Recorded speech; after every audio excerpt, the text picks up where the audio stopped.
Le monde atomisé en multiples planètes. Le japonais Nobuaki Takekawa construit une œuvre de papier découpé.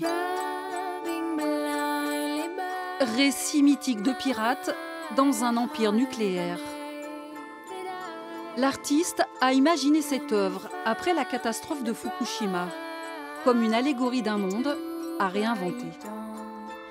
Il faut casser le monde globalisé du dollar, du nucléaire, dialoguer entre les différentes cultures, trouver une autre voie. Des fragments d'histoire qui se superposent d'un continent à l'autre. Le récit, c'est la règle du jeu pour les artistes. Et pour les commissaires, c'est la façon de raconter qui compte. Les artistes viennent de 18 pays différents.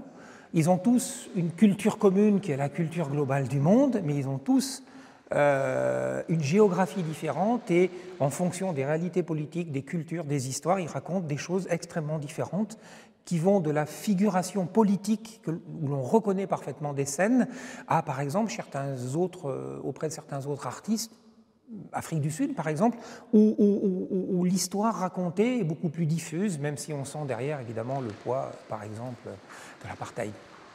L'univers incandescent de briques et de broc d'une jeune Sud-Africaine, qu'un jour qu'elle s'est installée au musée pour composer cette œuvre énigmatique.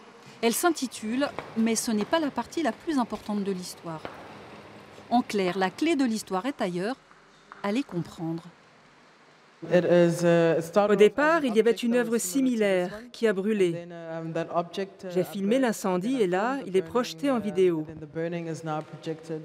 Cette nouvelle œuvre est en quelque sorte un zombie. Le thème de la biennale s'affiche en quelques mots. Entre-temps, brusquement et ensuite, au public de s'inventer sa propre histoire.